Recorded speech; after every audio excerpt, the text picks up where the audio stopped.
마침 제목이 또 비슷한 제목이에요. 창세기 18장 9절에서 15절 정하신 기한이 이를 때. 오늘 그 기한과 때에 대해서 공부를 하겠어요. 상당히 중요한 내용이에요.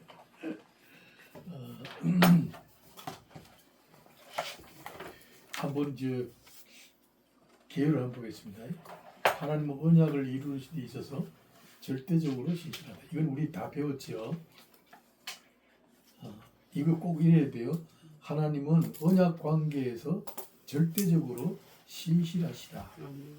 이게 한 신학적인 주제예요. 그러니까 신실하시다라는 걸 근거로 해서 우리는 하나님의 속성에서 뭘 해요? 하나님은 의로우시다. 이렇게 하는 거예요. 하나님은 선하시다. 꼭 기억해야 됩니다. 그러니까 선하신 분은 하나님밖에 안 계신다. 왜 그러냐? 언약에 있어서 그분은 너무나 신실하시기 때문에 하나님은 절대적으로 선하시고 의로우시다. 하나님 하신 일은 절대적으로 의롭고 선하시다. 그 이유가 어디 있어요? 언약 관계에 있어서 신실하시기 때문이다. 이런 답을, 이런 논리를 가지고 있어야 돼요. 논리. 그럼 인간은 의롭지 않다. 인간은 선하지 않다. 의로운 자는 하나도 없다. 그랬으니까요. 그럼 그 답을 해야 될까요? 왜 인간은 의롭지 않은 의로운 사람 많은데? 그죠? 민주주의를 위해서 분신 자살한 사람도 있고, 남을 위해서 자신을 희생시키는 그 희생 제물이 되는 사람도 있고, 선한 사람, 의로운 사람 많잖아요. 근데 왜 하나님만 의롭다 하시나? 그 차이가 어디 있어요?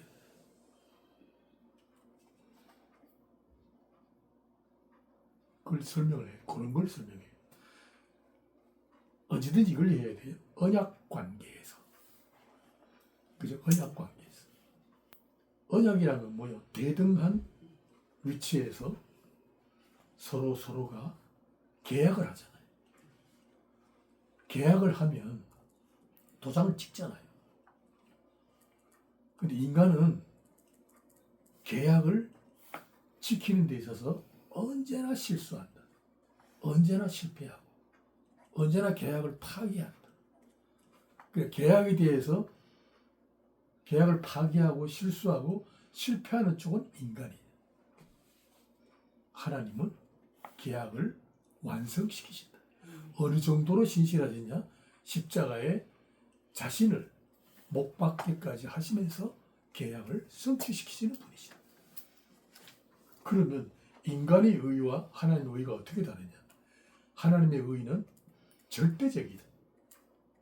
반드시 성취하는 절대적 의고 절대적 선이다. 인간은 뭐냐? 상대적이다. 인간은 사람에 따라서 계약을 지키기도 하고 안 지키기도 하고, 사람에 따라서 멸시하기도 하고 자기 교만하기도 하고, 이게 상황에 따라서 말을 바꾸잖아요. 그래서 인간의 선은 상대적 선입니다. 그런 뜻에서 인간의 선으로는 하나님의 의에 이룰 수가 없다. 인간이 아무리 선하고 착하게 살아도 천국에 들어갈 자격이 없다. 그렇게 답이 나오는 거예요. 자, 아브라함에게 언약하신 자손에 대하여 약속으로만 알려오시다가 이제는 실행에 옮길 결정적인 시기와 때를 확정지어 줍니다. 그 본문이에요. 그동안 아브라함이 저질러 놓은 허물과 시행착오의 실수가 말끔하게 제거되는 은혜의 영광을 맡게 된다. 이 순간이 빛이 나는 거예요. 우리도 이 순간을 기다리고 있는 거예요, 지금. 예?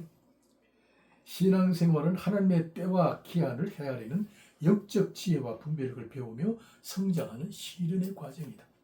아브라함이 요 때까지 적어도 하나님께로부터 약속을 아들을 주리라. 네 아내 사라의 몸에서 아들이 날 것이다. 약속을 받은 지 세월이 24년이 흘렀어요. 24년이 흐르는 동안 아브라함이 성급하게 하갈의 몸을 취하여 이스마엘을 이미 낳아버렸어요. 실수한 거죠. 그런 실수와 시행착오가 지금 말끔히 깨끗하게 제거되는 씻어지는 순간이 뭐냐? 내년에. 그러니까 24년 만에 내년에 네 아내 몸에서 아들이 나올 것이다. 하나님이 확정적으로 그 때와 기한을 정해줍니다. 신앙생활에서 실패는 대개의 경우 하나님에 관한 지식의 결핍에서 오는 인간 이해의 억측 때문이다. 우리가 자칫하면 우리대로 하나님 뜻이다 우기고 해가지고 막 행동으로 옮기다 보면 이게 지금 그릇될 수가 있거든요. 그건 뭐냐면 하나님에 대하여 그 어물쩍 넘어가기 때문에 분명한 지식을 가져야 되고 그래 분별력을 가져야 되지. 그런 지혜가 없으니까 우리 생각대로 행동을 앞서 나가 하다 보면 이런 오류를 범하게 됩니다. 자, 여기 이런 내용을 가지고 공부해 보겠습니다. 24년의 세월이 흐른 후에 아브라함의 생애는 하나님의 언약으로부터 시작된 믿음의 여정이다. 잊지 말아요. 믿음의 여정이다. 우리 성도들의 삶을 우리는 어떻게 봐야 되냐면 믿음의 여정으로 봐야 돼. 믿음의 여정. 단순히 뭐 현실에서 출세하고 아이를 잘 길러서 정말 희망찬 내일을 붙들고 행복하게 살아가는 이 외형적이고 현실적인 안목으로 보면 안 돼요. 우리의 안목에는 모든 성도들이 믿음의 여정을 걷고 있다. 믿음의 여정. 그 믿음의 여정이기 때문에 종착지는 어디예요? 천국이잖아요. 천국은 우리 눈에 안 보이잖아요. 하나님도 우리 눈에 안 보이고. 그러나 믿음으로 말미암아 하나님께서 약속하신 것을 우리는 듣잖아요. 듣는다는 걸 이해한다는 거예요. 납득이 되거든. 이상하게 우리는 하나님께서 말씀하신 게 우리는 납득이 되잖아요. 아멘이 되고 그 사실에 대하여 우리 자신을 복종시킬 만한 그 설득력을 갖고 있잖아요. 그게 특성이잖아요. 다른 사람들은 그걸 안 하거든요. 근데 우리는 하나님 그러면 막 엎드리잖아요. 하나님은 시죠. 시. 이게 이 현상이 무슨 현상이에요? 이게 우리가 한 게 아니거든요. 하나님이 우리를 어떻게 해버렸어. 어떻게 탁 조작을 하니까 새로운 피조물이 되어버린 거야. 의식 구조가 바뀌고 감각 자체가 달라지고 그죠 가치관이나 삶의 방향이 그죠 세상 사람들이 알지 못하는 하나님 쪽으로 자꾸 가는 거예요. 자꾸 우리가 그렇게 이끌려 가는 거예요. 하나님 시스템에 우리가 돌아가는 거예요. 그렇지 이상하게 돌아가죠. 안 돼, 우리끼리 의지대 가려면 안 돼. 그렇다고 우리가 뭐 바보가 아니잖아요. 또 사업도 하시고 돈도 잘 벌잖아. 믿지 않는 사람과 뭐 다른 게 뭐 있어. 그러면서도 우리는 방향을 하나님 쪽으로 향하여 언제나 재촉받아 가는 거예요. 아멘. 내가 스스로 안 가도 하나님이 자꾸 재촉하셔요. 떠밀어 내신단 말이에요. 앞으로 이끌어내시고 그런 환경과 조건 속에 우리가 하나님 쪽으로 가는 거예요. 이상하죠. 신기합니다. 신비로워요. 이게 신비잖아요. 이것 자체가 초월적인 사건이거든요. 그죠? 우리가 예수를 믿고 하나님의 말씀을 이게 듣고 또 하나님의 말씀이 우리를 설득시키고 그 말씀에 내 삶을 다 복종시키고 하나님 나라에 약속하신 천국을 향하여 한 걸음 두 걸음 지금 나아가고 있다는 거야. 그 자체가 이미 사건이 초월적 사건. 자연이 아닙니다. 그걸 우리 은혜라 그래요. 그러니까 보이지 않는 천성이 우리의 목표인데 구름 타고 가지는 않잖아요. 하늘나라 가는데 꿈꾸듯이 가지는 않잖아. 현실을 살면서 가잖아. 세금도 내야 되고 자녀도 낳아서 길러야 되고 교육도 해야 되고 이웃과 관계에서 장사도 해야 되고 돈도 벌어야 되고 이 현실이라는 국면을 가지고 살잖아요. 소위 말하면 처절하게 생존 경쟁이라는 그 굴레에 노출된 한 또 생활인으로 또 살잖아. 한편 현실에 충실한 생활인으로 살고 한편 목표는 천국이고. 아멘. 이게 전혀 다른 거잖아요. 현실과 천국을 우리는 겸하여 살잖아요. 이 중첩된 세계를 한 몸에 지니니까 복잡하죠, 우리는. 이중시민권이죠. 그러니까 이중적 음식. 사고, 이중적 인격을 가지고 있지. 우리 이중인격자들이야. 이랬다 저랬다 저랬다 이랬다. 그게 참 이중시민권을 가진 겁니다. 우리는 그런 관계 속에서 갈등하고 방황하고 하잖아요. 근데 젊은 청년들은 그 갈등과 방황이 너무 깊어서 교회 다니다가 그만두는 사람들이 굉장히 많잖아요. 왜 많아요? 하늘과 현실과의 이 중첩된 이중 구조의 인격이 괴로운 거예요. 근데 거기에 대하여 교회가 잘 교육을 해야 돼요. 오늘 우리처럼 이렇게 교육을 하고 이해를 시키고 신학적인 아주 논조를 가지고 습득시키고 그러면 되는데 이 작업을 교회에서 안 해주는 거예요. 내가 볼 때는 이런 교육을 청년들이 못 받았어. 내한테 오면 다 받지. 근데 이런 설명을 못 하는 거예요. 이런 걸 해야 되거든. 그러니까 이 아브라함이 받은 언약은 땅과 자손. 우리 배웠지요. 아브라함은 이미 늙었고 아내는 수태하지 못하는 여인입니다. 아브라함으로서는 가능성이 전혀 없는 약속입니다. 그동안 많은 시행착오를 겪으면서 시달리던 믿음의 시련이 끝나고 드디어 약속하신 24년이 된 때에 하나님께서 나타나셔서 확정적으로 기한을 통보해 주십니다.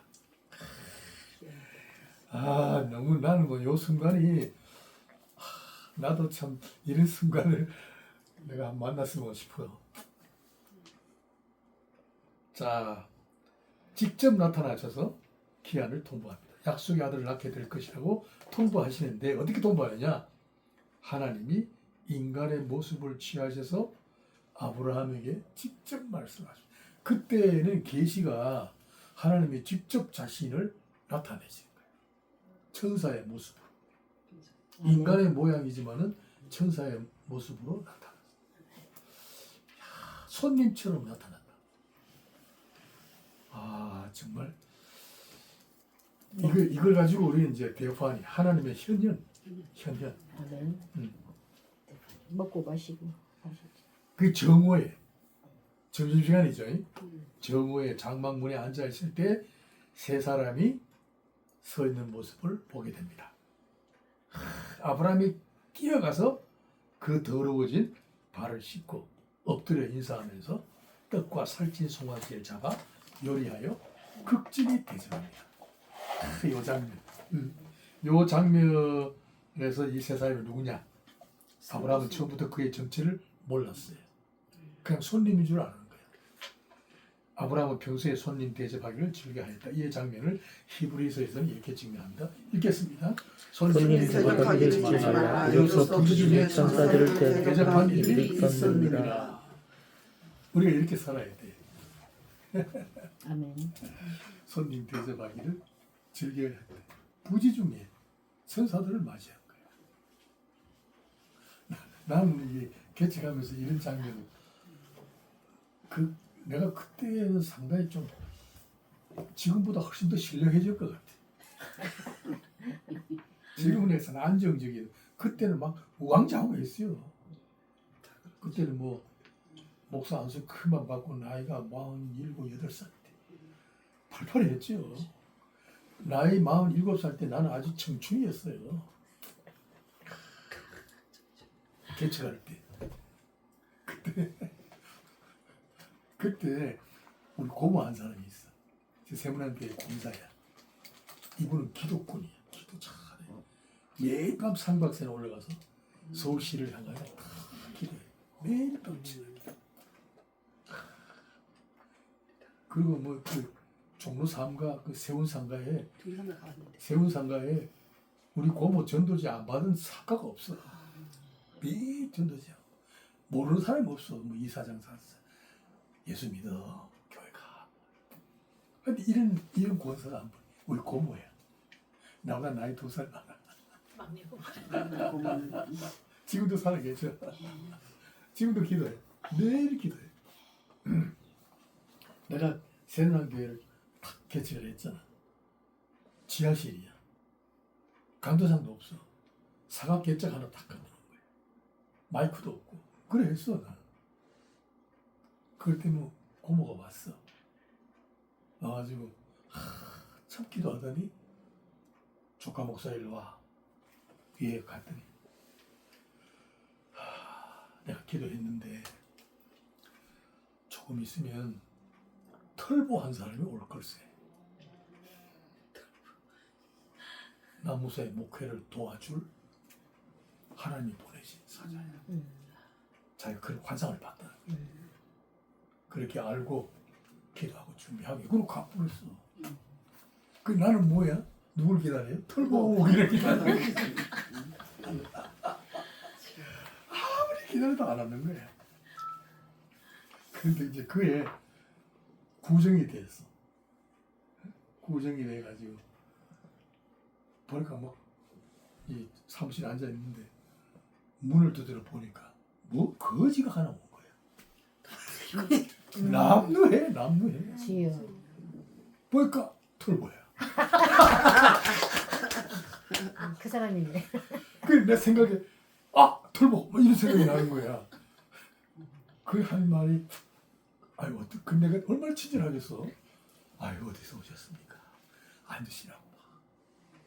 그 커피 한 잔 끓여주고 얘기를 이 사람이 내가 너무 친절하니까 이 사람이 정신이 없는 거야.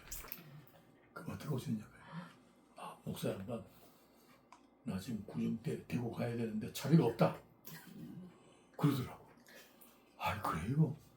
차비 드리죠. 근데 지갑에 있는 거 또 그때 또 꽤 많았어. 이거 차비에 가시라고 드렸단 말이야. 보더니만 하여튼 뭐 2만 원인가 뭐 딱 넣고 나머지는 날 줘. 너무 많다. 나 차비만 하면 돼. 너무 많아. 그 탁 넣어놓고 그 돈 한 2만 원인가 가지고 가더라고. 나 그런 적이 있어. 부지중에 천사를 대접하셨네요. 그런데 지요. 그 후에 다시 올 줄 알았는데 안 와. 다시 와야 되는데.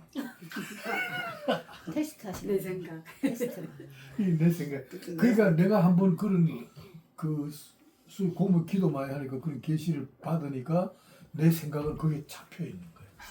그게 신령한 뭔가에 잡혀 있는 거야. 그리고 우리 교회에 등록한 사람 털보만 보이는 거야. 내 눈에는. 근데 그 한 분은 그 과학기술대학 수학과 교수야. 근데 그 사람이 털보야.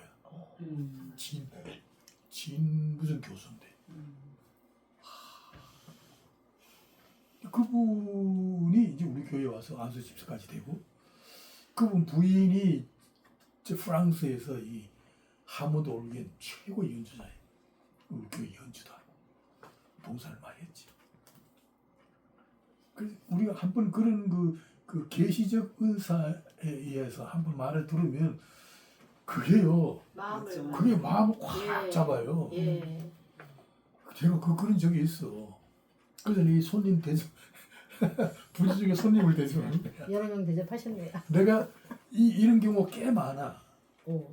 근데 내가 어떤 성과를 보려고 그런 게 아닌데 또 한 번은 뭐 와가지고 뭐 자기 일꾼을 한 20명씩 데리고 뭐 이래 노가다판에 데리고 다니는 오야공인데 자기 엄마가 권사고 막 교회를 보니까 마음이 왔다는 거야.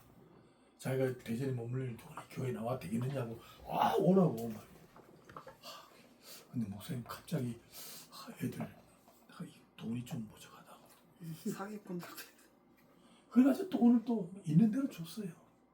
아낌없이. 이 장면 때문에 그래. 대접을 한 거예요. 소금에 속는 거다. 그러나 이것도 하나님 괜히 이 사람 보냈겠냐. 그래서 돈을 야 몇십만 원 줬지 싶어. 그런 적도 있어. 그래도 마음은 편해. 손 대접하기 잊지 말라. 이래서 부지 중에 천사를 대접한 이들이 있었느니라.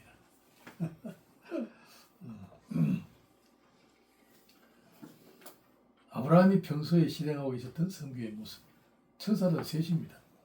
하나님이 천사들을 대동하고 나타나신 거죠. 그동안 약속으로만 해오던 자손에 대하여 확정적이고 구체적인 기한을 사실에 통보하십니다. 우리 읽겠습니다. 그들이 아브라함에게 이르되 내 아들 사라가 어디 있느냐 대답하되 장막에 있나이다. 그가 이르되 내년 이맘때 사라에게 아들이 있으리라 하시니 사라가 그 뒤 장막에서 들었더라. 아브라함과 사라는 나이가 많아 들었고 사라에게는 여성의 생리가 끊어졌느니라. 자, 아브라함 내면은 자신의 처지를 한탄하고 하나님의 말씀에 회의를 품고 있었습니다. 예, 이렇게 반응합니다. 읽겠어요. 사라가 속으로 웃고 이르되 내가 노자였고 내 주인을 줬으니 내게 무슨 주름이 있으리요. 아멘. 이 장면이 굉장히 중요해요. 사라가 속으로 웃었다. 그래서 그 아들이 이삭이잖아요. 예. 아멘. 자, 사라가 여호와의 말씀에 속으로 웃고 있었다. 이미 여자로서 기능이 마비된 지 오래다. 남편 아브라함도 나이가 99세다.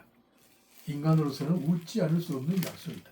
이때 하나님께서 다시 하객하신다. 14절 말씀. 여호와께서 능치 못할 일이 있겠느냐 기한이 이를 때 내가 내게로 돌아오리니 사라에게 아들이 있으리라. 하나님께서 할 일을 명하실 때도 동일한 약속을 하셨습니다. 읽겠어요. 내 언약은 내가 명령이 기한에 사라가 내게 낳을 이삭과 세우리라. 자, 여기 명령 기한이 이를 때 다른 사본에는 내년 봄 새싹이 돋을 때 아주 구체적이고 확정적인 기한을 딱 선포하십니다. 내년 봄 새싹이 돋을 때. 그러니까 자손의 출생일을 아주 구체적이고 확정적으로 알려주시는 장면이다. 자, 여기서 우리가 설교할 때 요 대목을 한번 해야 되겠죠. 하나님은 만사를 장중에 잡으시고 역사를 자유롭게 주장하시는 분이시다. 뭐 이런 주제가 떠올라야 되겠지. 설교자로서. 근데 뭐 확정적으로 기한을 통보하였다. 이걸로 끝나버리면 이게 설교에서 조금 뭔가 부족하잖아요. 여기서 하나님에 대한 설명을 해야 되겠지요. 여호와라는 이름이 스스로 계시는 자이다.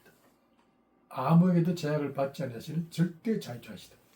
에베소 1장 11절 12절 한번 읽겠습니다. 모든 일을 그의 뜻대로 결정하시고 이의 계획을 따라 우리가 예전에 것과 이는 우리가 그리스도 안에서 말하던 그의 영광의 찬송이 되하여 하시니라. 아멘. 그러니까 모든 일을 그의 뜻의 결정대로 일하신 이의 계획을 따라 우리가 예정을 입어 기업이 되었다.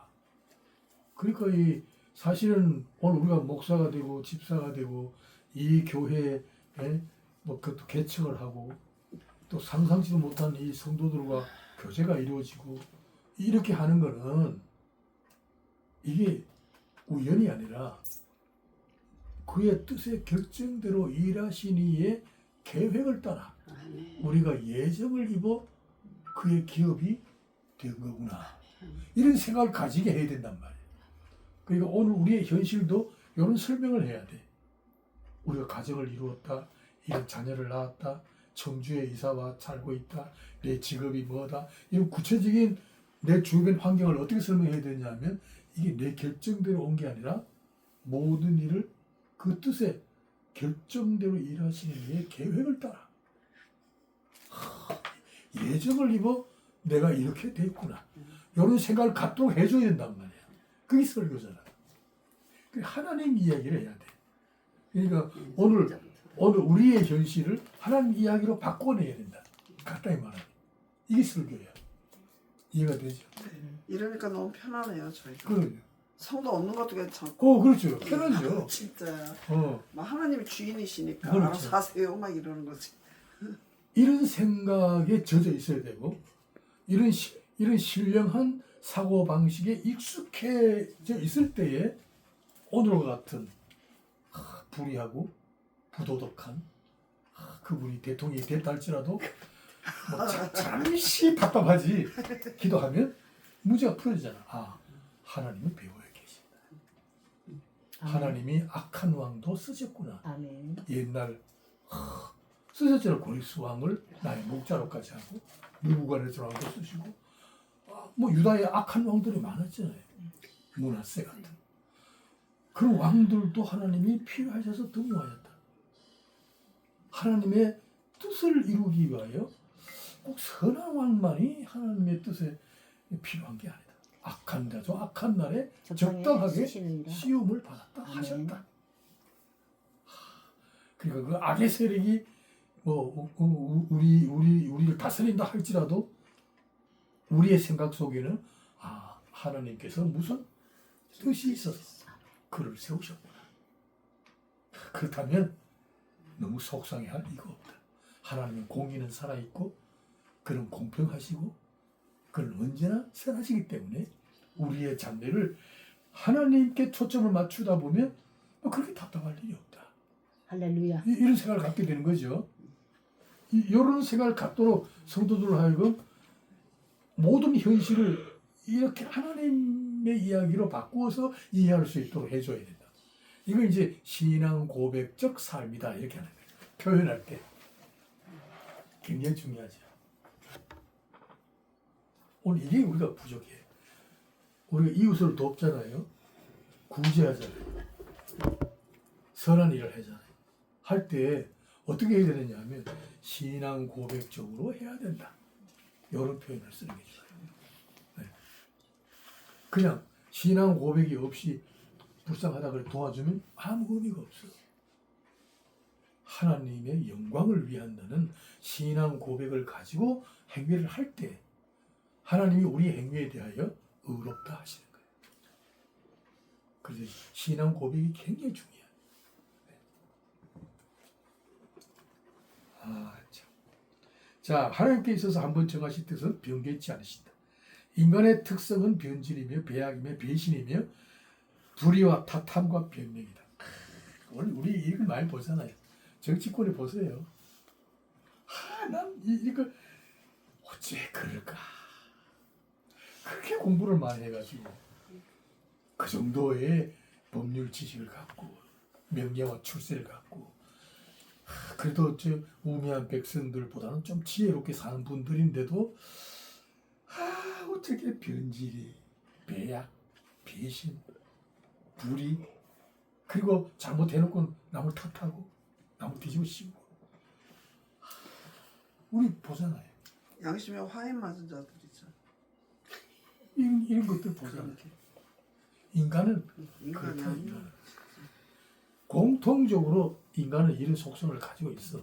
우리도 이런 씨앗을 가지고 있어. 있지요. 우리도 잘못하면 이렇게 돼버려.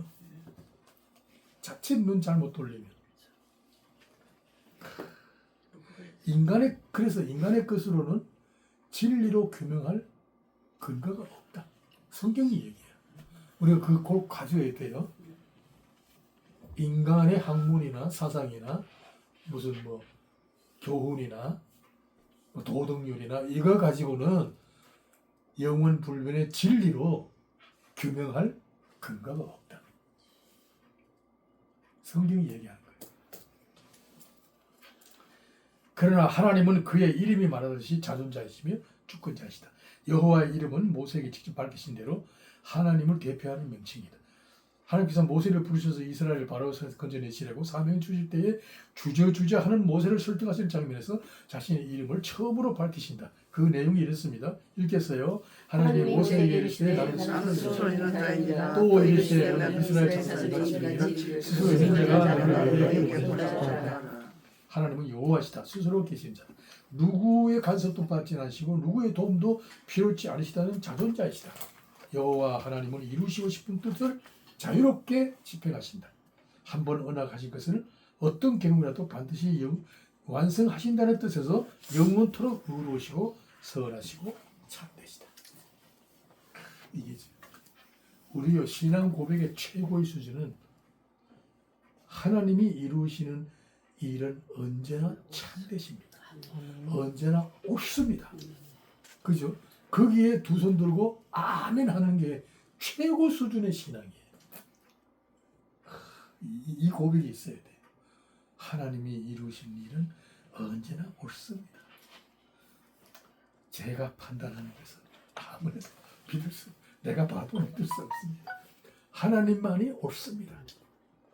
그걸 인정을 하는 거예요. 아멘. 시편에 있잖아요. 여호와를 인정하나 너의 길을 그죠? 지도하시리라 그랬나? 인정한다는 게 뭐예요? 하나님이 옳습니다.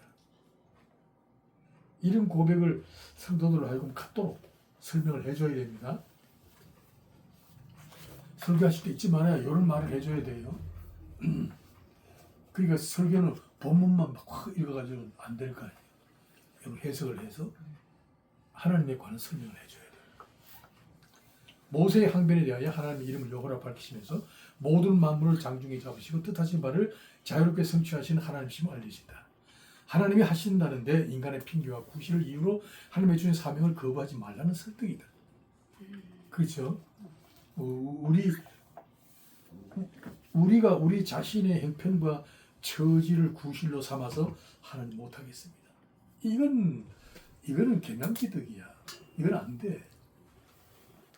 하나님이 하라 하시면 내가 빈손 들고라도 알겠습니다. 그래 해야지. 그건 뭐냐? 너는 네 구실과 핑계로 할 형편이 안 되더라도 내가 한다 이게. 그래서 용감하게 개척하는 거 아니야? 용감합니다. 내가 한다. 순종하고 깨갱. 나는 그 미국에서 좀 공부를 한 적이 있어요. 아이노스울 박사라고 그런 얘기를 하더라고. 여러분 그 목회하다가 장로들 시비 걸고 참 목회가 어렵거든. 탁 맡기고 개척하세요. 개척하세요. 근데 개척하다 해가지고 어려우면 어떡할까요? 그러니까 걱정하지 말고 하나님이 하시다. 물어보는 게 나 뭔 걱정을 얼굴을 봐 걱정할 게 물어보는 거지. 그러니까 하나님이 이루실 것을 믿고 진리와 그 생명의 길을 가라는 거예요. 타협하지 말고. 그걸 얘기해 주더라고. 나 상당히 위로를 많이 받았어요. 왜냐하면 내가 하는 게 아니라 하나님이 하신다. 자, 3번. 하나님의 계획은 청사진처럼 일시에 보이지 않으시고 차근차근 알리신다. 이것도 하나의 그 계시의 점진적인 성격을 가졌어요. 계시는 점진적이에요. 차근차근 알려져요. 우리 건축의 청사진처럼 이렇게 집 지은다고 우리 일생을 청사진처럼 딱 찍어서 보여주지 않고 하나씩 알려주시는 거예요. 근데 우리는 뭐 훤하게 다 알고 싶잖아. 그렇죠. 그래, 그게 우리 욕심이지. 하나님은 비밀리에 감춰두셨어요. 예, 하나님의 뜻은 언제나 어렵고 선하시고 오르시다. 그 뜻의 장단을 하나님 정하신 우리에게는 감추어진 비밀이다. 꼭 기억하세요. 감추어진 비밀이다. 그런데 우리는 종종 우리의 상황에 따라 하나님 뜻을 우리가 결정해 버린다. 이로써 하나님 뜻이 우리의 조급함, 경솔함 때문에 지연되는 경우가 빈번히 일어나고 있다. 벌써 이루고 차지했어야 할 약속의 축복들을 우리의 더듬 있는 어리석음 때문에 미루어지고 있는 현실이 우리의 현주소다. 이거 있어요. 내가 쓴 책, 이 책이 품절이 됐다는데 한번 사보면 좋겠어. 미루어진 승리, 그 도전의 땅. 네? 여호수아서. 책 제목이에요? 미루어진 미루어진 땅. 미루어진 승리, 미루어진 승리 그 도전의 땅. 그 도전했다. 그런 책이 있고 똑같은 내용인데 제목만 달라. 어? 땅은 정복자를 기다린다. 이런 제목도 있어. 서점에 우리 남전도사님 우리, 모습 애들 배워왔던데. 품절이 돼가 없어가지고 이전에 찾다가 전도사님. 찾습니다. 그래 가져왔더라고. 보니까 2007년도에 내가 어떤 집사에게 선물을 써준 건데 그게 지금 시장에 나와 있어. 그 보니까 남전수한테가 있더라고. 야 이게 어떻게 이로 돌아왔냐? 그 보니 책에 막 낙서해놓고 있더라고. 그래도 그 책이 그거밖에 없는데. 그 책이 나한테 한두 번 있긴 있을 거예요. 내가 이거 공부하고 난 다음에 막간으로 그걸 한번 공부해 볼까 싶기도 해. 여호수아서.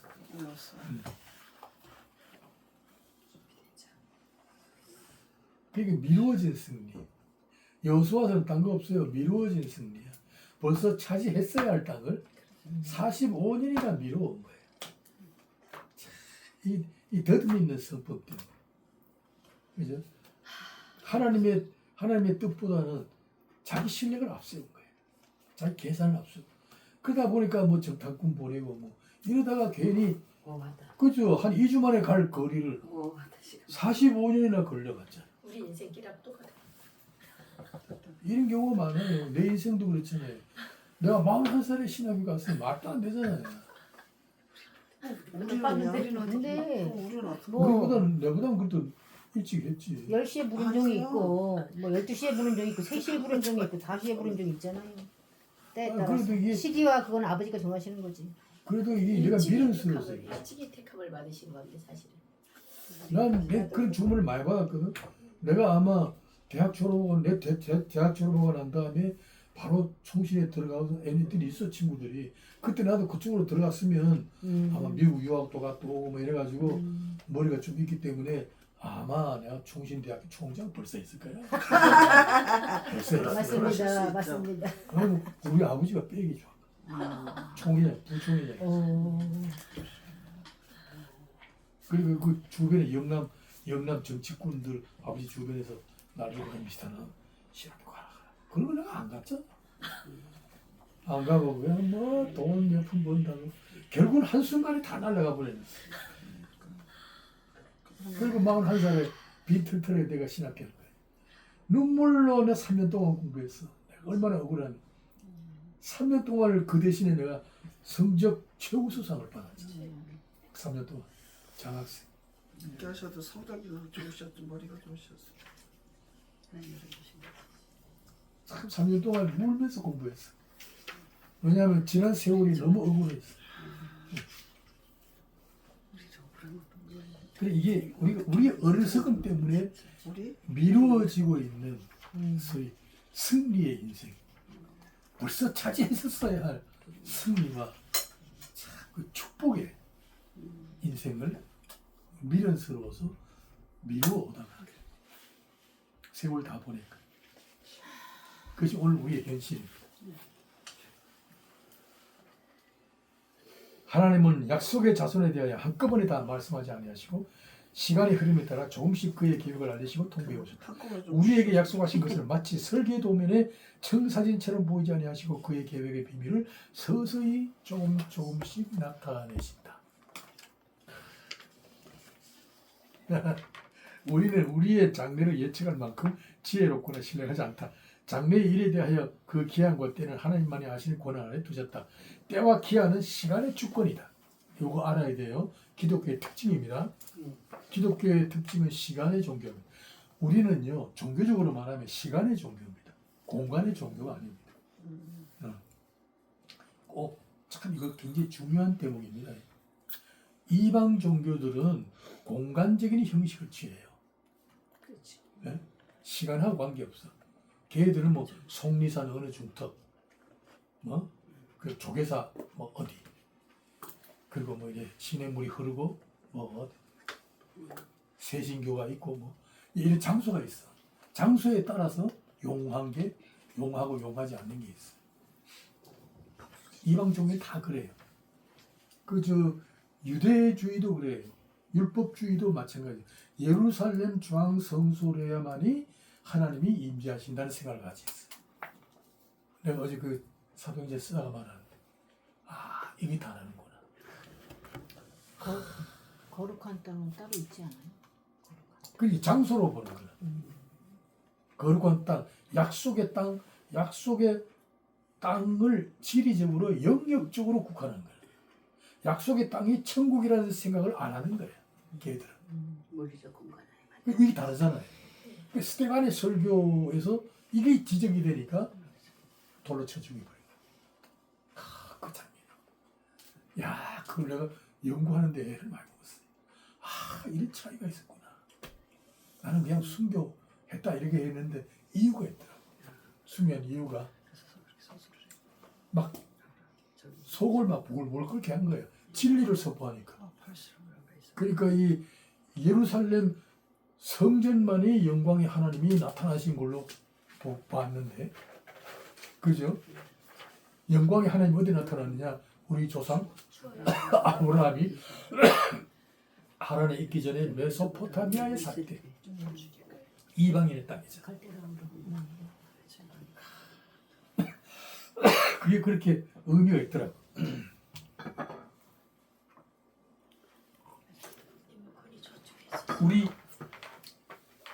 우리는 하나님이 어떤 장소에 있는 게 아니라 하나님이 어디든지 내가 있는 곳에 아멘 아멘. 무수 부자하시고. 내가 산에 가도 산에 계시고 들에 가면 들에 계시고 나와 함께 하시고, 그죠? 내가 사는 장막 안에 내가 이 집에 살다가 저 집에 살면 저 집, 그러니까 내가 사는 장막은 그죠? 내가 있기 때문에 요 집은 그것도 다른 집하고는 다르단 말이에요. 이게 임재가 하나님이 임재하시고 얼마나 특별해요. 똑같은 아파트인데 내가 사는 이 아파트 공간은 하나님 나라가 임재하신 거예요. 베델 광야에 사닥다리가 내가지고 하나님이 과연 여기 계시거를 내가 알지 못했다. 내가 사는 공간이 이게 특별한 공간입니다.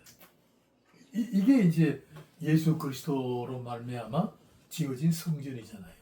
그죠? 근데 유대인들은 예루살렘이라는 지역, 지리상의 그 장소, 그걸 고집하는 거예요. 그게 우리하고 좀 다릅니다. 공간의 영역은 우리 앞에 놓여 있습니다. 우리의 가능성을 가지고 삶의 지경을 높일 수도 있고 축소시킬 수도 있습니다.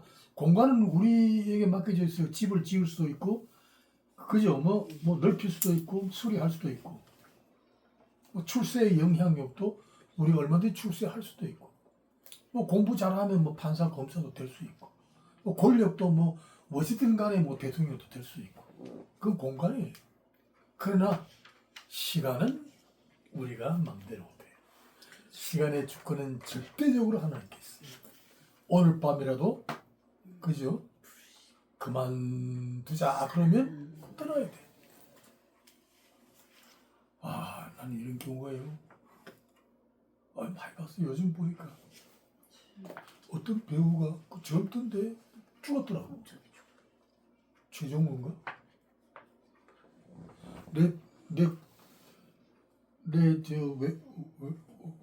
외갓집이지 처남 아들이 나이가 우리 아들하고 똑같은데 죽었더라고. 젊어요.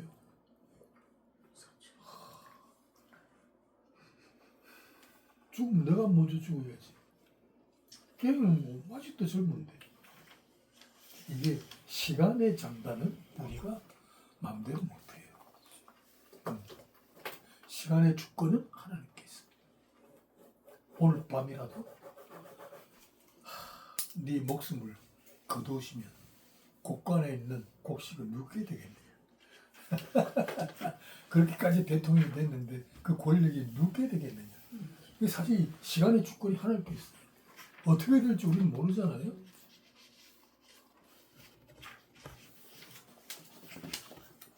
그만큼 우리의 장래를 우리의 생각대로 조정할 수가 없다. 우리는 그렇게 시간에 대해서는 우리의 장래를 우리 마음대로 조작할 수가 없다. 자, 때와 기한은 아버지만 아시는 영문에 속한 비밀이다. 하나님의 언약이 이루기까지 24년의 세월은 하나님께서 정하신 기간이었다. 하나님이 정하신 기간을 인간이 조작할 수 없다. 하나님은 처음부터 우리에게 계획을 일목요연하게 알리지 아니하시고 우리의 많은 실수와 시행착오까지도 허용하시면서 하나님 뜻대로 행하신다. 나는 요 장면이 참 내가 이 성경 연구해 보니까 성경에 등장된 인물을 보면 처음부터 의롭고 거룩하고 그 인물이 걸출해서 하나님의 일에 등용된 사람은 아무도 없어요.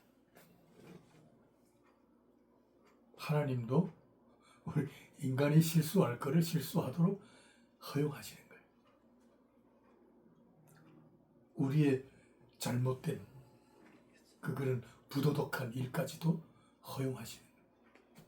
그러면서 24년이라는 세월을 아브라함에게 맡겨놓으신 거예요. 그러니까 그 과정은 뭐예요? 이 모든 실수와 허물, 그 약속을 어기는 그 시행착오의 기간을 통하여 하나님의 때에 대하여 분별할 수 있는 신령한 지혜를 훈련하는 기간이었어요. 소위 믿음의 시련의 기간이다. 믿음은요 하루아침에 이렇게 비다는 게 아니거든. 상당한 기간이라는 그 인생의 참 고난의 풍파를 겪게 하시면서 그러면서 하나님에 대하여 분별력을 갖도록 시련의 기간이 필요하였다. 누구든지 아무 실수 없고 깨끗하고 뭐 정결해가지고 하나님의 일에 등용된 사람은 없어요. 이런 이 실패와 실수와 허물이라는 기간을 통하여 하나님의 은혜를 배우고 하나님의 때에 대하여 이때다. 때를 분별하는 지혜를 배웁니다. 참. 만일 아브라함이 24년의 세월이 흐르고 난 다음에 아들을 낳을 것이라는 걸 미리 알았더라면 어떻게 됐을까요? 미리 알았다는 것 때문에 자기 편리를 따라 가위를 늦추기도 하고 족속으로 결정하여 불행의 하근을 더 많이 만들었을 수도 있었을 것이고 우리도 마찬가지잖아요. 앞으로 이렇게 될 것이라는 확실한 하나님의 계획을 내가 안다면 어차피 그렇게 될 바에는 내가 그 아는 것 때문에 내 마음대로 인생을 살 수가 있다.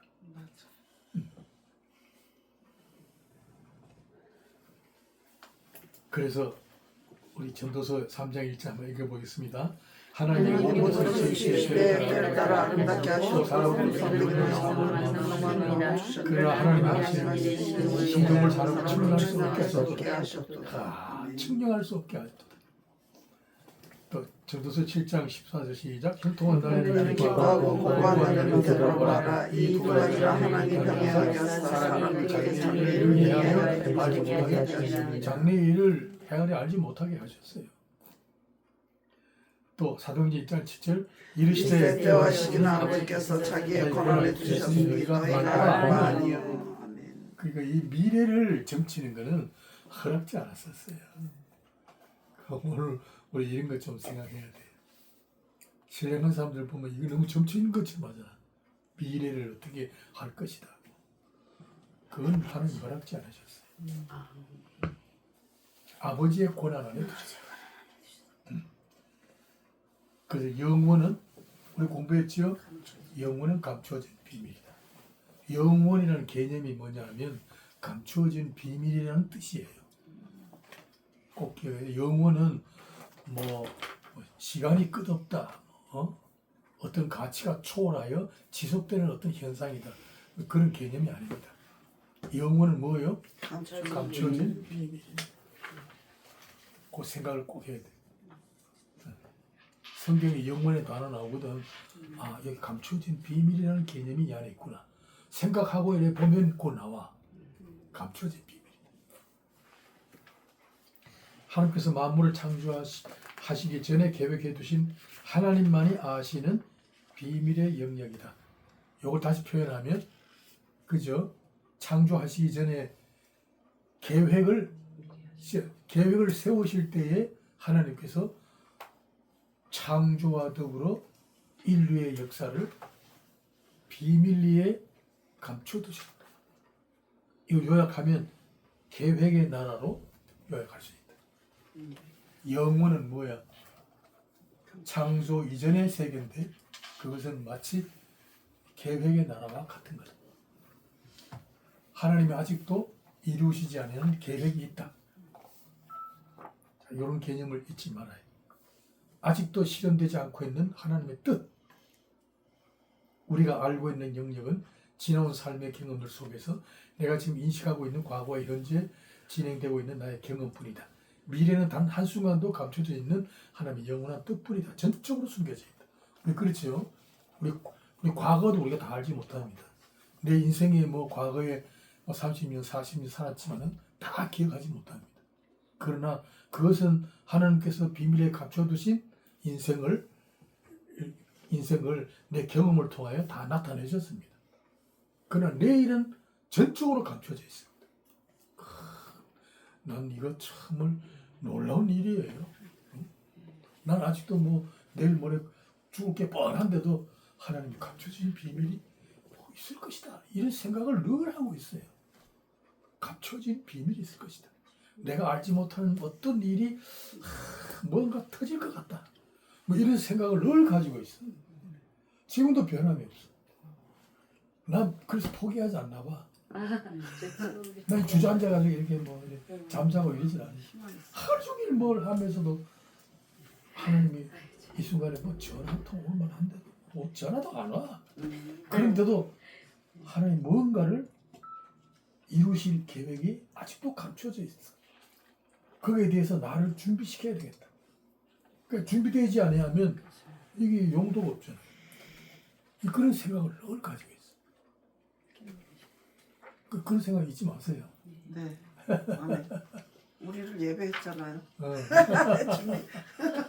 이게 우리의 모임 이 자체가 하나의 동기가 되는 거죠. 원인이 되고 이 모임 자체가 우리의 미래에 대하여 새로운 생각을 품게 한다는 말이에요.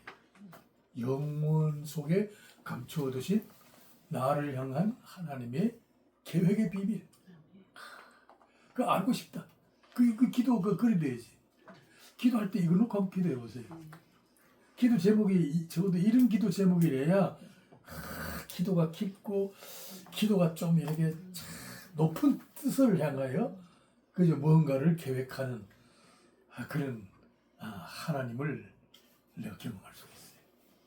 하나님 오늘까지는 이렇게 살아왔고 참 우둔한 지혜로 내가 이렇게 어리둥절하게 정신없게 살았습니다. 그렇죠? 그러나 내가 아브라함의 이야기를 통해 깨닫는 바 감춰두신 영원한 비밀의 계획 이것을 24년 만에 아브라함에게 알리셨습니다. 나에게도 알려주세요. 아멘. 그죠? 내일에 혹은 1년 후에 나를 통하여 이루실 하나님 감춰주신 영원한 비밀의 계획 조금이라도 알려달라. 앞이 캄캄합니다. 알려주십시오. 하늘문 조금만 열어주세요. 막 기도해보세요. 나는 점이라도 찍어달라. 하나님의 그 건너에 점이라도 있으면 저는 그 기도 제목을 찍어달라. 오늘부터 그런 기도 제목까지 해보세요. 뭐 배고픕니다, 아픕니다, 뭐 이것보다는 그게 중요한 거지. 내일 혹은 1년 후에 한 5년 후에 내 인생 다 살았어요. 내일 모레 70입니다. 그러고 있어. 시간이 없어요, 하나님. 막 그렇게 기도하고 있어요. 그 비밀의 계획을 알려주세요.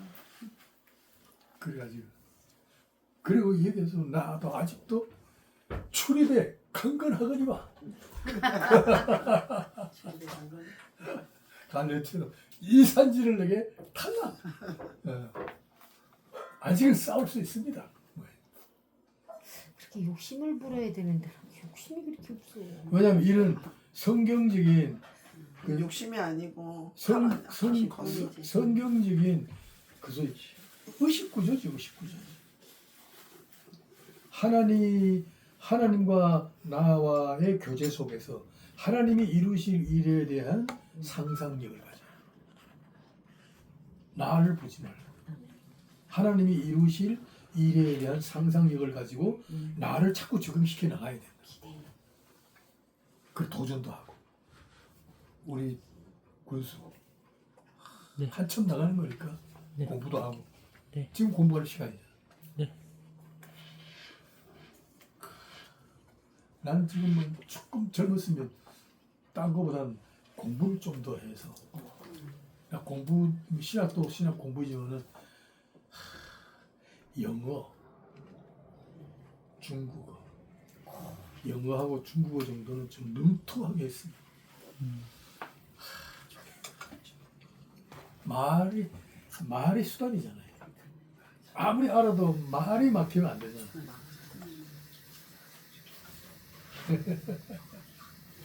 내가 중국에 가서 집회를 한번 해봤는데, 아이고 뭐 통역을 해주는데, 시통체네. 그 통역하는 사람이 그 여자 목사의 중국에서 유명한 목사예요. 굉장히 유명한 목사인데, 그 한국에서 온 목사들 다 그분이 통역에 할빈에 계시고, 그 날 보고 그러더라고. 다른 목사들은 되는데 목사님 통역은 참 어렵습니다. 단어가 좀 고급 단어, 고급 단어. 야, 그러니까 다른 목사인데 일반적인 그 설교랑 다르니까. 전문 그렇죠. 고급 단어. 맞아, 고급진다.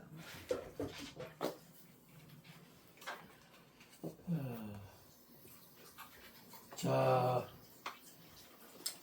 하나님을 의존하는 믿음을 배양하기 위해서는 합리성의 구조가 깨어져야. 이거 중요해요.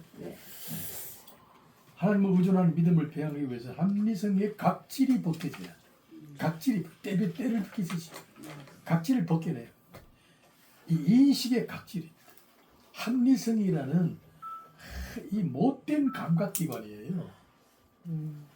여러분 이성이라는 게 합리성. 우리 현실을 사는 데는 상당히 주요하고 참 똑똑하고 하지만은 하나님 믿는 데 있어서는 여러분 합리성이 성질이 못 돼가지고 하나님의 말씀을 순조롭게 순하게 그대로 나한테 전달 안 해. 하나님은 하나님의 말씀을 나한테 전달해 주잖아요. 여러분 전달되는 말씀이 내 머릿속에 들어오는 순간에 여기서 여기 탁 틀어본다고 여기에. 그 말씀 그대로 이렇게 들려지게 하면 좋은데 요놈의 합리성이라는 인식이 그거 딱 여기 딱 바꿔버린다고 트위스트 해버려 이렇게. 합리성인 줄도 모르잖아요. 그걸 그러니까 나도 모르게 그만 내가 익숙하게 네, 맞아요. 감각하는 합리성이라는 체계로 하나님 말씀을 싹 바꿔버려. 그대로 순조롭게 받아들이지 않아. 합리성이 아주 못됐어. 성질이 못됐어요.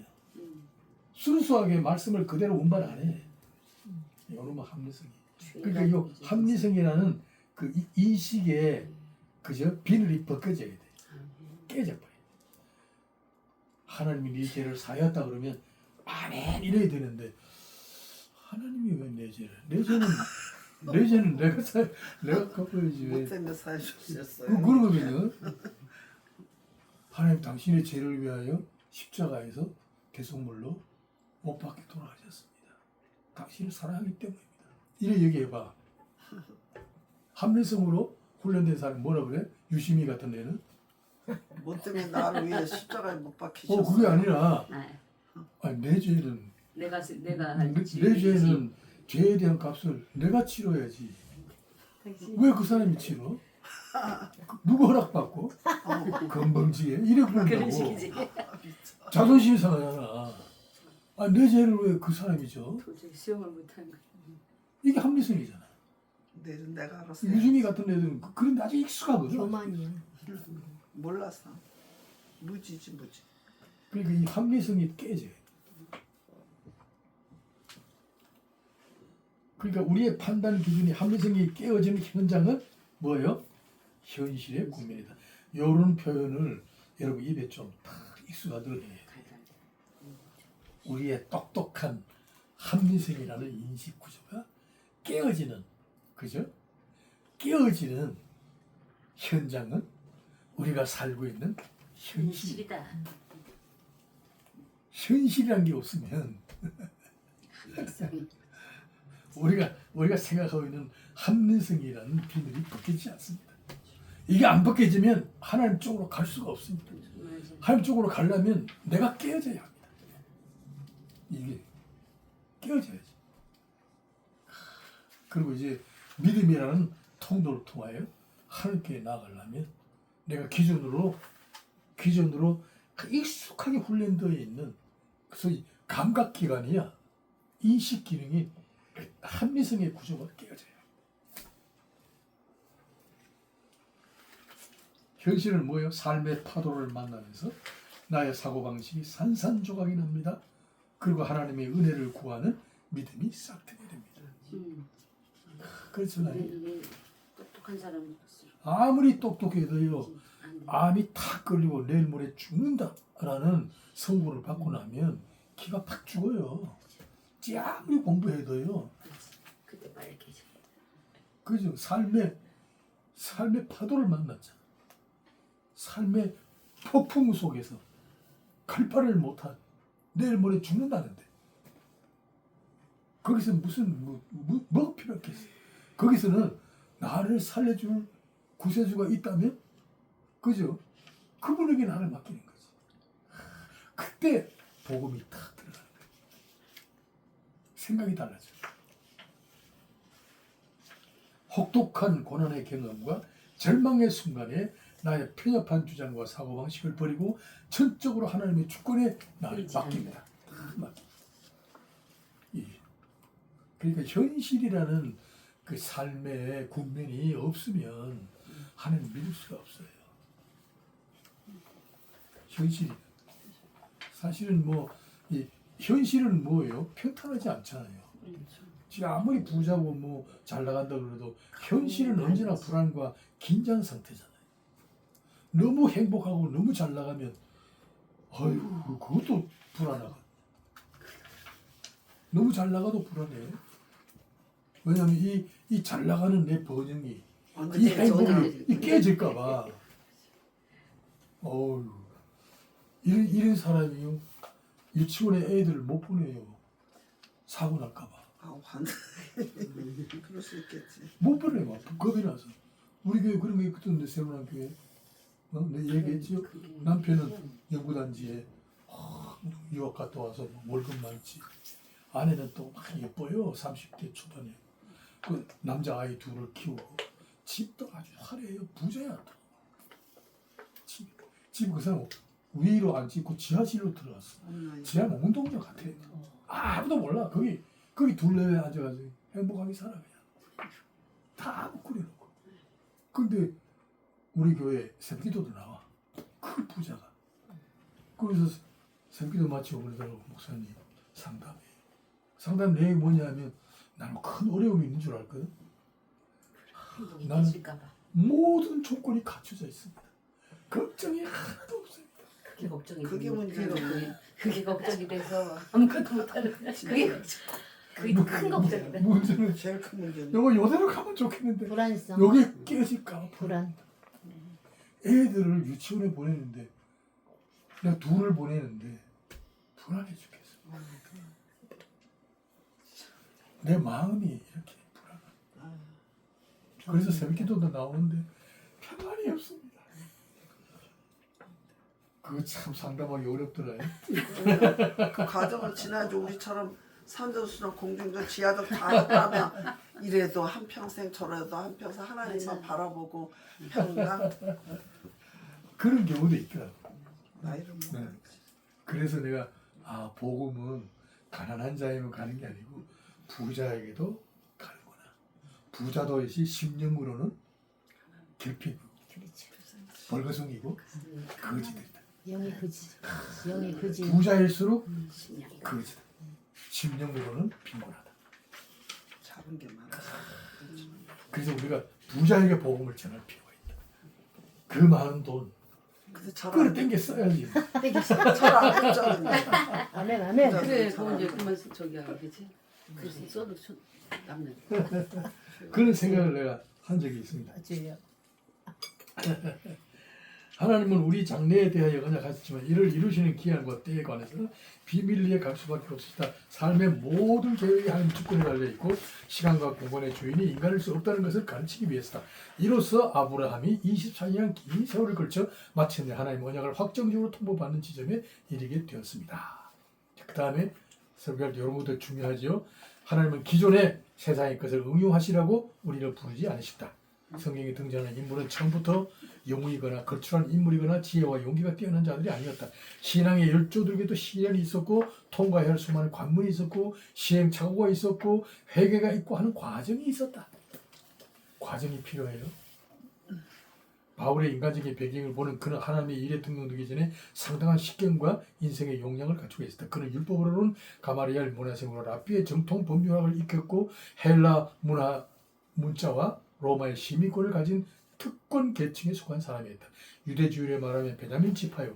당시 예수를 믿는 자를 비방하는 정책에 있어서 진두지휘할 만큼 열심당원이었다. 기독교 복음 역사의 최초의 순교자 스데반을 돌로 쳐 죽인 지독한 율법주의자였다. 바울이요. 그런데 다메섹 도상에서 예수께서 나타나셔서 그로 하여금 전격적으로 돌이켜 복음의 사도가 되게 하셨다. 하나님께서 아주 극적으로 회심하게 하셨다. 바울의 회심에 대하여 우리가 쉽게 오해하는 것은 여기 오해하는 게 있어요. 하나님께서 바울의 것을 쓰시기 위해 부르셨다는 겁니다. 여기 오해라. 오늘 이런 말을 내가 많이 들어요. 하나님께서 당신을 쓰시기 위하여 부르셨다. 이거 오해야. 이런 말 하면 안 돼. 뭔가 부족해서 그렇습니다. 뭐 대학 나온 사람, 서울대학 나온 사람, 좀 가난 속에 교회 혹시 나온 사람 있잖아. 하나님이 당신을 쓰시기 위했다. 뭐 자꾸 쓰시기 위했다 이런 말 안 하는 게 좋겠어. 이건 성경에 그런 말이 없어. 우리의 기존의 것을 쓰시기 위하여 부르시지 않았어요. 아니, 기존의 것 쓰시기 위했다면 아니, 모세가 잘 나갈 때 부르셨지 왜 80세나 되는 아무도 없는 그 광야에 목동으로 살 때 그걸 불렀을까? 쓰시기 위했다면 빈털털이 쓰시기 위해서 부른 거 없어요. 바울 사도도 보세요. 그의 세상적인 실력과 사회적인 영향력, 인간적인 배경을 필요로 하여 부르셨다는 생각을 지울 수 없다. 그러나 성경은 이외로 바울의 것으로는 하나님의 복음을 가해 아무 유익이 없다는 걸 선포한다. 바울 사도의 고백이 이를 증언하고 있다. 읽겠습니다. 형제들아 내가 너희에게 나아가 하나님의 증거를 전할 말과 지혜의 아름다운 사람을 하나니 내가 너희에게 예수 그리스도와 그가 십자가에 못 박히신 외에는 아무것도 알지 아니하기로 작정하였습니다. 복음을 전할 때 바울이 갖고 있었던 기존의 것으로는 아무 유익이 없었다고 한다. 바울이 이걸 얘기했잖아. 내 말의 지혜나 아름다운 웅변을 하지 않았다. 오직 그리스도의 십자가 이외에는 알지 아니하기로 하였다. 그러니까 이 십자가를 통하여 갖는 소위 학문체계 신학이 중요한 거예요. 나도 이건 많이 느낍니다. 오늘 우리 주변에요, 우리 동창들 뭐 문학, 철학 얘기 남의 책 읽어가지고 좋은 글 한 300개, 400개 올라와요. 인터넷에 읽어보면 신학적인 내용이 없어. 그러니까 한마디 해줄 수도 없고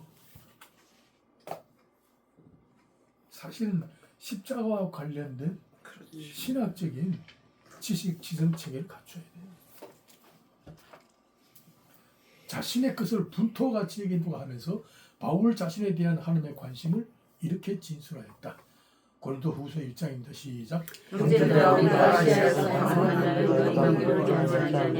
명역도로 심하게 불안하여 살소문까지 끊어지고 우리는 우리 자신이 선물로 받은 줄 알았으니 이는 우리로 자기를 의지하지 말고 오직 죽은 자를 살리시는 하나님만 의지하게 하시리라. 이거 굉장히 중요하죠.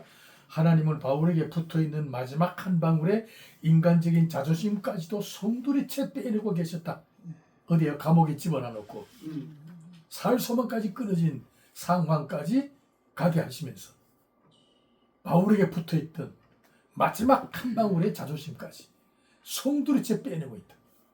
야, 복음 증거에 있어서 그의 것을 자랑으로 사용할 것을 염려하셔서 사전에 극심한 환난에 처하게 하신 것이다. 살 소망까지 끊어진 상황에서 자신의 것이 아닌 하나님만 의지하도록 믿음의 시련을 겪게 하셨다. 하나님만 의지하도록. 오늘 우리 목사님들이 이게 중요해요. 하나님만 의지하도록. 난 그래서 내 주변에 친구들이 별로 없어. 나한테 잘 오지가 않아. 나 사회 참 좋은 사람인데도 왜 안 오는지 몰라. 우리 나이 차이도 많지만 제가요 그 사회생활 할 때 참 정말 재밌게 했어요. 내가 없으면 재미가 없었어. 사회생활 할 때 30대 황금기잖아. 내가요 직장 갈 때 공공지 가방 안에 넥타이 와이셔츠 한 벌 꼭 가져가요. 갈아입어야 되니까. 오전에 근무하고 난 뒤에 점심시간에 텐스 탁 하고 나면 샤워가 난 다음에 싹 갈아입었다는 걸로. 그렇게 내가 직장 생활했어. 미국인 전자회사에 인사부자였죠. 30대 인사부자이면 한 6천 명 종업을. 참 재미있게 했어요. 그러니까 내가 없으면 재미가 없다고 그랬어. 어디 놀러 가도 내가 있어야 여학생한테 한마디 걸리지. 아무도 갈 사람이 없어. 내가 가야 돼. 그런데 내가 일이 잘못됐죠. 그래서 사회적인 지위가 박탈됐죠. 사업도 안 되고. 그러니까 그렇게 내 없으면 못 살던 사람들이 하루 없어. 말을 다 끊어버려. 그리고 강대가 신학교예요. 공부를 열심히 했지. 하나님만 의지하면 다 그거 했잖아. 그리고 목회를 했지요. 다 끊어버리니까. 목회를 하고 새로남교회, 서울남교회 큰 교회들 당회장하고. 근데 마지막 내가 70 가까이 되니까 이 성도들이 이상하게 내 가까이 있는 참모들이 자꾸 이상하더라. 말을 물어내고 약속을 자꾸 어기고 결국은 걔네들이 내가 떠나기를 원하는 것 같아. 그런 인상을 줘. 그러기 전에 내가 정리해버렸지. 난 막 눈치 빠르니까 지저분하게 있지 않는다. 그때 내가 느끼는 게 측근을 조심하라. 믿지 않을 때도 내가 나를 좋아했던 사람들 결국 내가 자리가 없어지니까 다 없어진 거지. 그러니까 나를 통하여 어떤 유익을 챙길 만한 지위에 있을 때 부르지 이 사람들이 붙어있지. 내가 힘이 없을 때는 다 우정은 없다. 사랑도 없다. 정말 인간은 이런 속성이 있고. 그래서 내가 최종 결론이 뭐냐? 하나님 이외에는 나를 맡길 데가 없다. 이게 결론이야. 우리 목사님들이 이 결론 가지고 사시면 좋겠어요. 하나님 이외에는 나를 알 분도 없고 내 장래를 맡길 분도 없다. 하나님만 의지한다.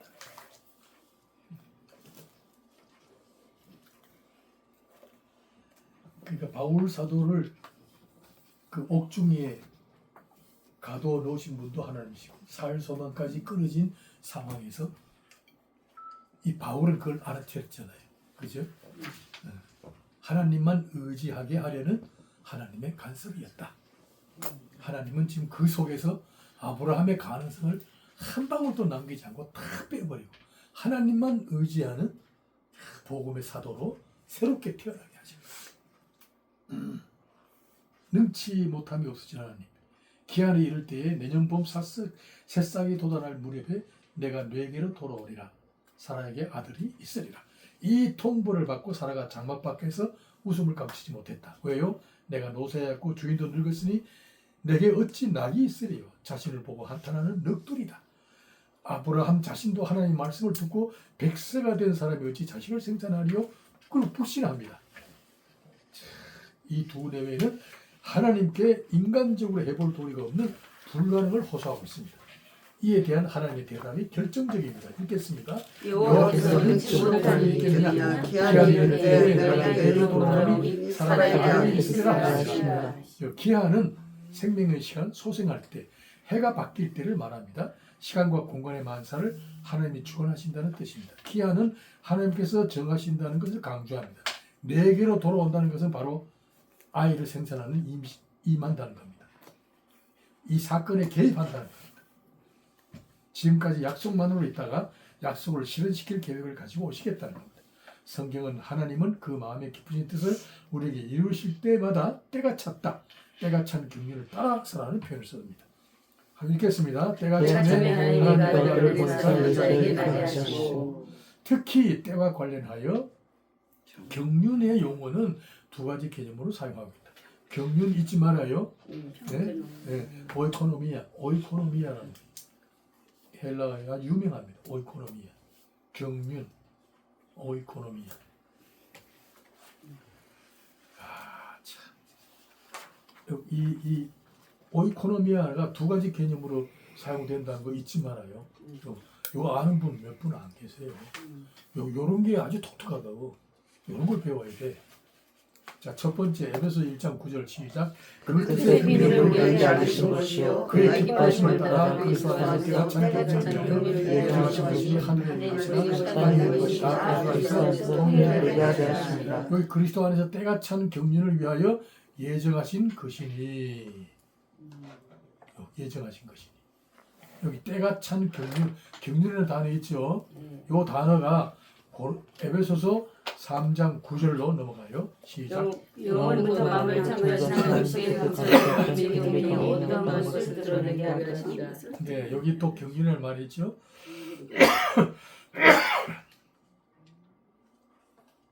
이거 누가 한번 읽어보세요, 계속. 어떤 일을 계획하고 시행하는 최종 결제자의 입장에서는 그 일을 맡길 때 경륜이란 단어를 써서 맡기신다. 그런데 이 계획과 시행에 쓰임받는 종의 입장에서는 직분이란 말로 통용된다. 경륜과 직분은 똑같은 용어 오이코노미이다. 잊지 마세요. 오이코노미아.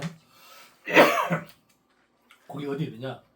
고린도전서 9장 17절 시작. 내가 자유를 가지게 하면 생활을 거두니라. 내가 자유를 가지고 나는 직분을 받았노라. 사명을 받았노라. 요 직분, 사명이라는 단어가 오이코노미아. 에베소서에는 이 오코노미아가 경륜. 그러니까 경륜과 직분은 똑같은 단어인데 경우에 따라 다르다. 그럼 이걸 어떻게 해석해야 돼요? 또 이 직분이라는 게 또 이제 고린도서 1장 25절 시작. 내가 교회에 교회에 있는 것은 하나님의 너희를 위하여 내게 너희에게 주신 주신 직분을 따라 하나님의 하나님의 말씀을 말씀을 이루려합니다. 예, 아주 오묘하죠. 직분을 따라 오이코노미아입니다. 경륜. 자, 모세에게도 바울에게도 하나님의 일에 대한 계획이 전혀 없었다. 아시겠어요? 오늘 나에게도 여러분에게도 하나님의 일에 대한 계획이 전혀 없었어요. 근데 어느 날 생각이 떠올랐어요. 자, 봅시다. 아브라함에게도 언약의 후손에 대한 계획이 꿈이 없었다. 성경의 역사는 사람들이 세운 계획이 전혀 없고 하나님의 계획된 일들이 기록되어 있다. 하나님 스스로 세우신 계획과 그 경륜에 따라 우리에게는 그 일에 등용되는 직분이 있을 뿐이다. 하나님의 경륜의 때가 차면 오늘 우리에게는 뭐가 생겨요? 할 일이 생긴다. 이거 중요한 말이죠. 네. 돈 벌 일뿐이 전부가 아니고 하나님의 나라에 할 일이 생깁니다. 하나님의 때가 차면 그 일을 맡을 수밖에 없는 부르심이 있게 된다. 이런 개념을 잊지 말아야 돼요. 하나님의 영원전에 계획하신 뜻이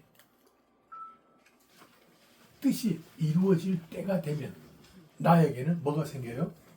직분이라는 게 생긴다. 할 일이 생깁니다. 그래서 나는 41살에 신학교를 들어간 거예요. 그런 생각을 가져야 돼.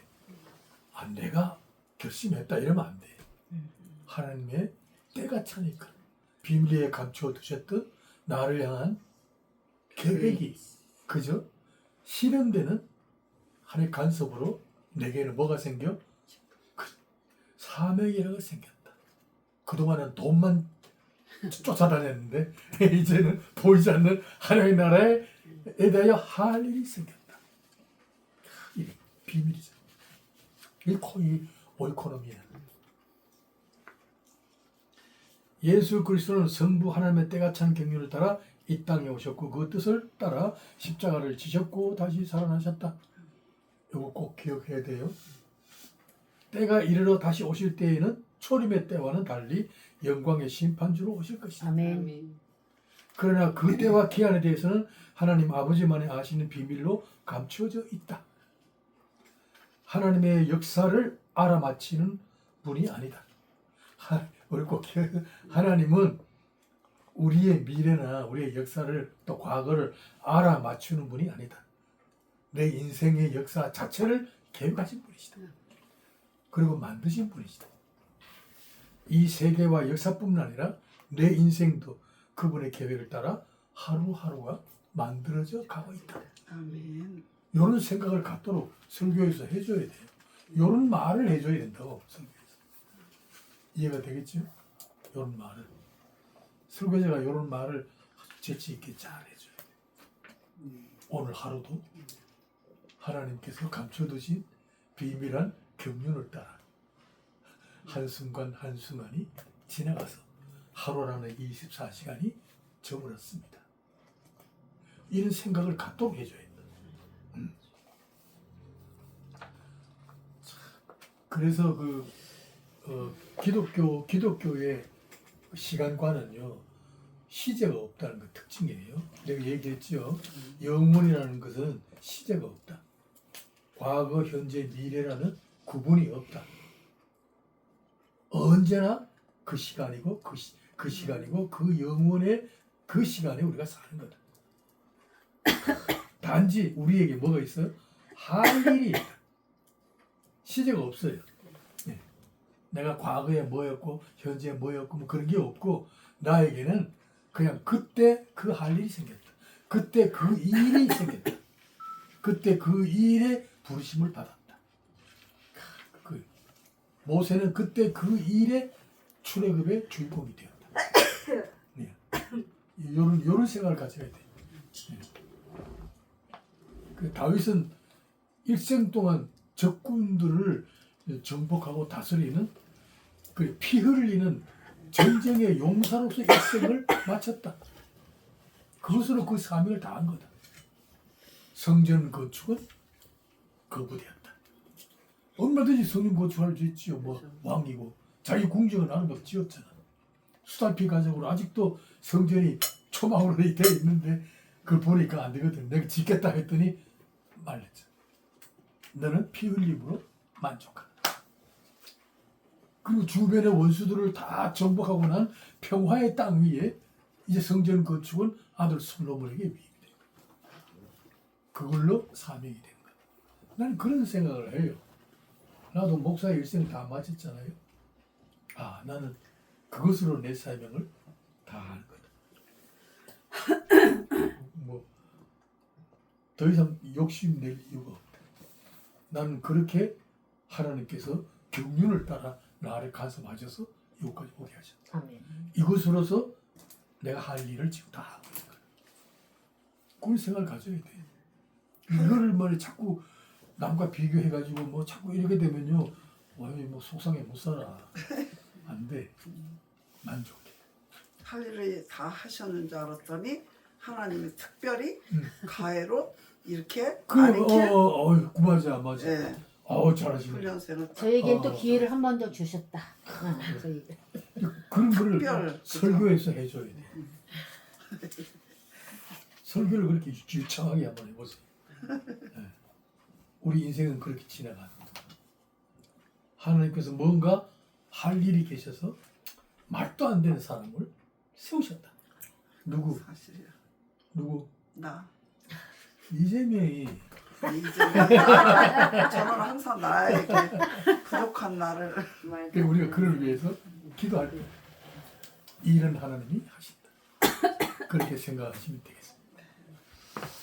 기도하겠습니다. 하나님 아버지, 우리로 하여금 성경 연구 모임을 갖게 하시고 우리의 목회 일진에서 우리의 강단을 풍요와 번영과 참으로 충만함으로 채우기 위하여 공부하고 궁구하고 토론하고 위로하고 격려하는 사귐이 있게 하시니 감사합니다. 아멘. 주의 진리의 말씀을 깨닫는데 명철을 주옵소서. 아멘. 지혜를 주옵소서. 아멘. 지식에 부욕해 하옵소서. 아멘. 이를 통하여 번성하는 복이 우리를 통하여 교인들에게 성도들에게 전달되게 하시고 하나님의 나라가 뿌리 내리게 하옵소서. 아멘. 예수님 이름으로 기도하옵나이다. 아멘. 감사합니다.